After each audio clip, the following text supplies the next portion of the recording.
Dr. Castleberry here with part 2 of our week 3 video discussion for public relations, advertising, and brand management. Let's look at some questions from Kimberly as we move along in the list of interesting concerns we have here.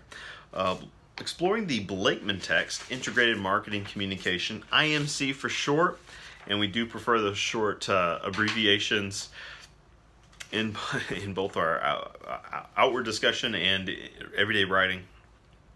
What type of advertisement do you believe is the most effective, print or TV? And how did you come up with that conclusion? In terms of which is the most effective between print and television, people don't read as often anymore, and even when we do read online, we read in limited bursts. But the question is about print, okay? And so people don't read in general, okay? And when I say people don't read, clearly people read. They don't read a lot. We don't read as much as we used to, and we sure don't read print as much as we used to. We can hunt those stats down. So between the two, television is the safer bet with a comparative price range, and it could also depend on what the product is, what the audience is for a given advertisement. And so between print or television, my answer might be Facebook. So neither. We are finding some pretty strong ways to monetize internet advertising on social media. Okay, so Facebook, whether or not they are or aren't giving away all their secrets, just as they give away all of your information at a price, at a premium. They have found a way to successfully monetize internet advertising, whereas it had been somewhat of a gamble previously, to the tune of something staggering, right? In the 60 to 80 billion dollars of revenue, annually. We were just reading because recently Mark Zuckerberg, right, founder CEO, was testifying before Congress regarding some are they, aren't they, with the nature of internet culture and perhaps its interference with certain news cycles, even political campaigns and outcomes. All right, so a topical point of discussion, and it has been shared that Facebook is quite profitable using good old-fashioned advertising. So that would be, a premier place to find that audience, that desired audience now.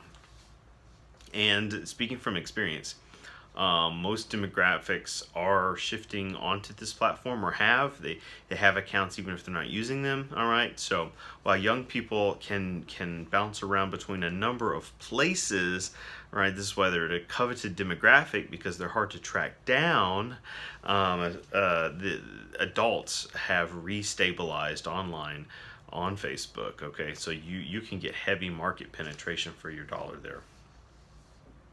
Do you think that independent companies such as Netflix and Hulu are the future of TV? I'll pause and answer that. They are the present. They are the present and future. Although the future yet to be determined, we do talk about convergence culture with regards to streaming content, and we even have a course dedicated to exploring media history through the televisual lens, common cultural change, one of our senior level courses. And in that, we definitely engage those discussions, as well as a couple of other classes. Netflix and Hulu have helped innovate the market, and they are destination sites for consumers now.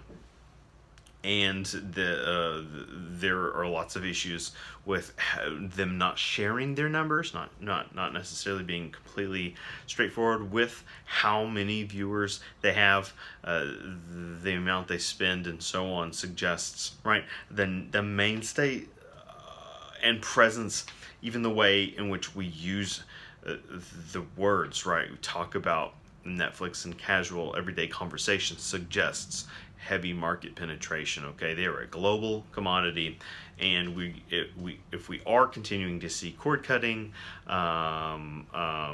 cord never users, as they're also called, or additionally called rather. There are these types of trends that suggest that streaming will occupy one of those largest modes and methods of media consumption as we move forward. And that this is one of the reasons, yet again, a great opportunity to plug a master text in our communication media and ethics major. This is why we emphasize the spreadable media model, and we read Jenkins, Ford, and Green's spreadable media as a way to understand and have a language with which to talk about contemporary uses of media and media culture. Follow-up question: if so, if these companies are the future for TV, do you think the big TV companies such as Fox and CBS can if so, what do you think the big TV companies, broadcast networks, such as Fox and or CBS can do in order to save primetime TV? So peeling off of page 177 there, they are already doing things right there. There are significant shifts occurring. CBS has launched CBS has launched CBS All Access. Maybe you have or haven't heard of this. Probably got a lot of coverage during March Madness, and that's a perfect time to sort of self-promote, right? All those internal ads for your own products. But CBS has launched CBS All Access. You're basically then paying for what you already get for free plus a little extra. They have a couple of shows on the prestige front that are meant to attract subscribers that you don't get just by watching the broadcast network. One is the Star Trek Discovery. The other is called The Good Fight, if I'm remembering correctly, a spinoff of The Good Wife, and sort of legal drama.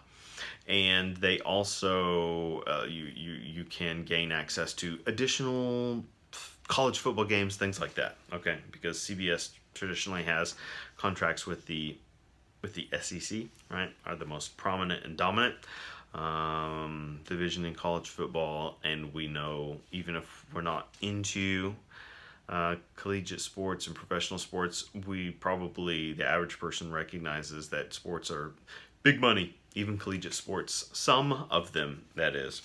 Okay. So that's what CBS is up to. On the other hand, Fox has been renegotiating. They're on the verge of selling their possible film division, and even some of their cable channel assets to Disney. Right, so they're joining the monolith,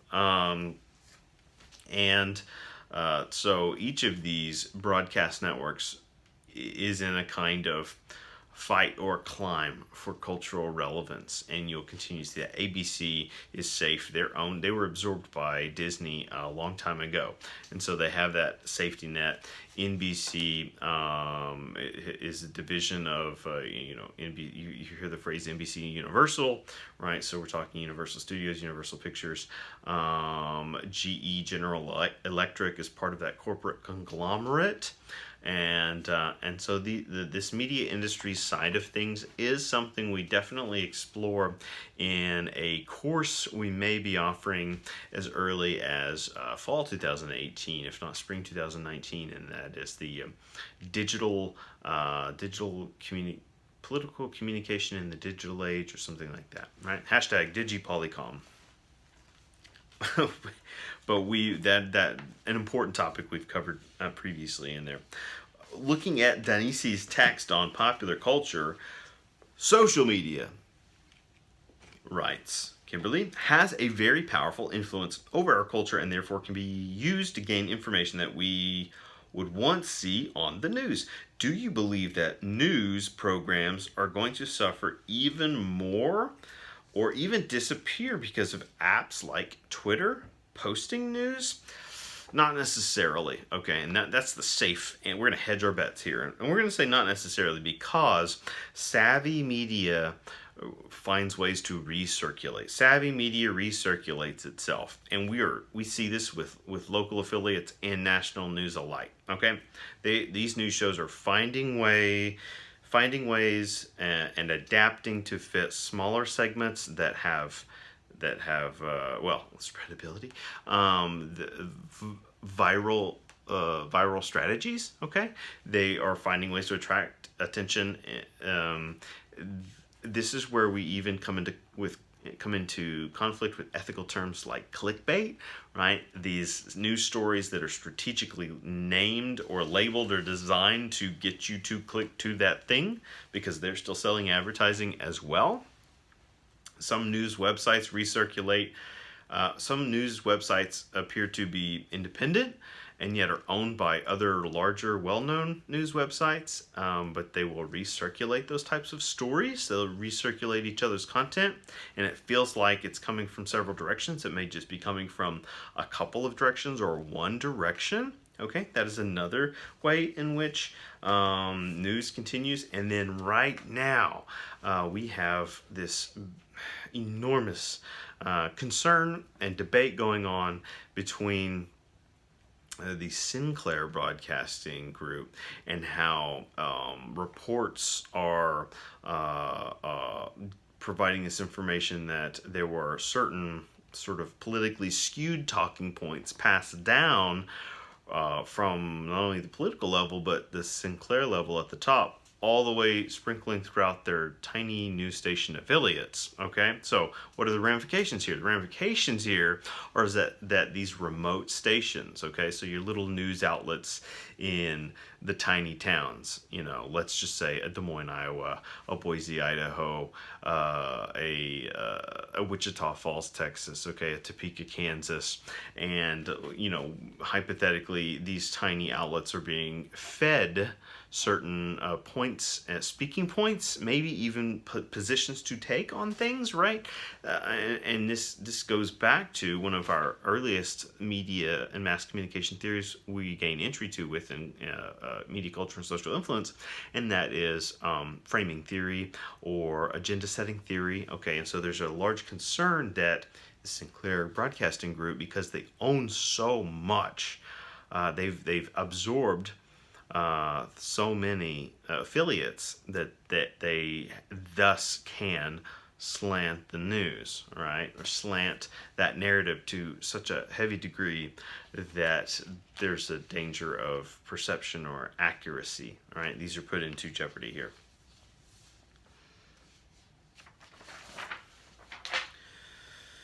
Pirated sites have always been a problem for the movie industry, and at this time, the popularity of TV series have skyrocketed. So what methods do you think big TV companies can take to prevent their series from being leaked? Well, to draw back to the previous question that engaged Hulu and Netflix, Netflix adopted the strategy of, you know, we worry about leaking, we worry about consumer demand, we're going to release our entire show at once.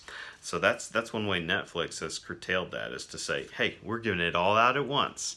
So we don't have to worry about hackers getting in, although I think that either did happen or was framed as having happened in an instance where they released something early as a result. Okay, so sometimes that can be a thing. But here's another contemporary example. HBO putting a lot of money and investment into this new series, Westworld. Okay, it's only had a single season so far, pretty big hit, but it looks to be that next It show that people are talking about and speculating about, like they do a Game of Thrones, right? HBO's other large commodity, and there was such a cultural interest in spoiling or unraveling and decoding that first season that HBO has threatened to just give away some of the key spoilers in advance so that people online won't over speculate it to death, or you know a kind of like almost a bargaining chip or a thing to say, hey, we don't want you to feel like you can win at spoiling this. We're just going to give it out, and you can choose to look at it or not look at it. And at least we had some agency in that decision making. Interesting stuff. Spreadable media. Keep that in mind. We will be back, part 3 of our video discussion.